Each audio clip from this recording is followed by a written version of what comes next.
So we're in Chicago. Does anyone remember the name Rita Crundwell? Curious. All right, who is she? She was the horse. Yes, the horse lady. All right, yes.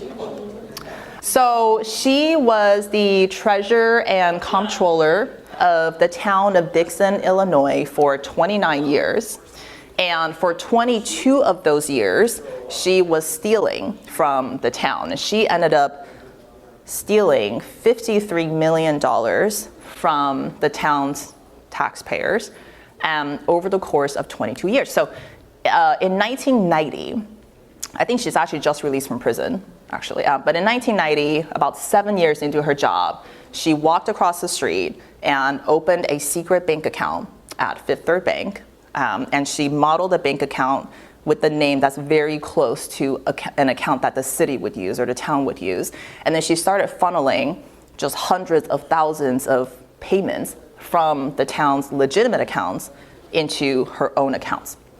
So part of the town's biggest expenses was infrastructure, right? The state of Illinois would build a road through the town, or they maintained the sewers or a toll booth or whatnot.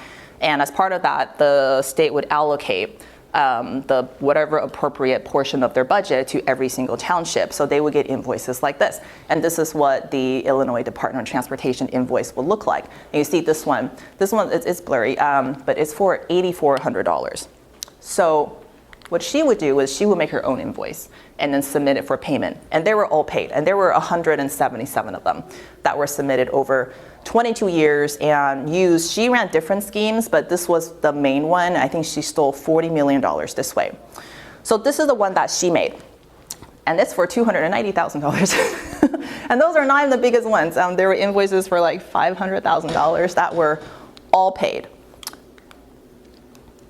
The difference, obviously, one didn't have a logo, right? That was a pretty obvious one. Down here below, there's supposed to be an inquiries contact, and I was told that is very, very unusual for a government issue statement to not have an inquiries contact. You'll see this one here, section. There's a misspelling, it said secton. So she did that for a really long time, and she was eventually caught in 2012. And by that time, she has accumulated so many assets that when they were seized, just horses alone, she had 400 horses, and those horses required a $200,000 a month upkeep by the U.S. Marshal, and they were upset about that.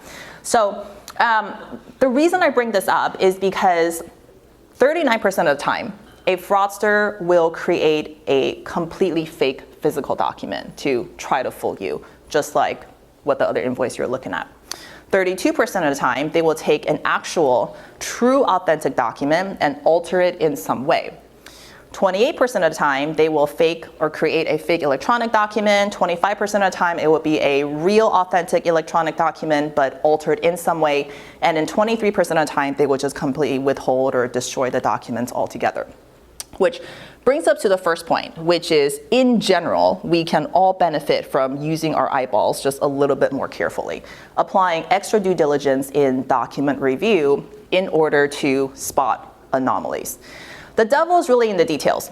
For example, when we do document review, any sort of document review, it is very, very difficult for a human being to create a perfect document without a mistake.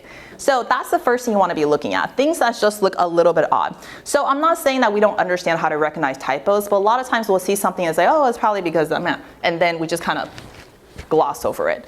So what we're saying here is that let's come back and pay some special attention, special red flags in terms of what we see that maybe just doesn't seem super right. And then pause and think a little more about it when we encounter some sort of document that just looks a little bit weird. For example, this is an official document, and you'll see that category is spelled wrong, right? For a standard form, for that word to be spelled wrong is pretty unusual. Next, we're looking for copy and paste jobs. So things that we come across that just looks a little bit off because someone did some doctoring to something. We're looking for slight differences between font size or font choice. Why? It's because the fraudster is trying to reproduce part of the document and they can't find the right font. So they have to use the closest font or the closest size, which a lot of times is not exactly the same. And then there's just some common sense stuff like, hey, if you're getting a physical document that was mailed to you, where are the fold marks, right? There should be there. Or you're looking at documents that just look different from what you saw before. So all those things should give you pause. And then perhaps, if that's the case, try pulling the source document yourself. Now, for those of you who are in the manager position, who are more executive level, it's definitely not your job to be pulling these documents all day long. What I'm saying, though, is if you're seeing some of these things, it might make sense to pause and say, well, maybe just let me pull it once myself. Let me log into the portal and pull it, or let me email the vendor and have them send me the most updated information just to see every once in a while whether I'm being fooled.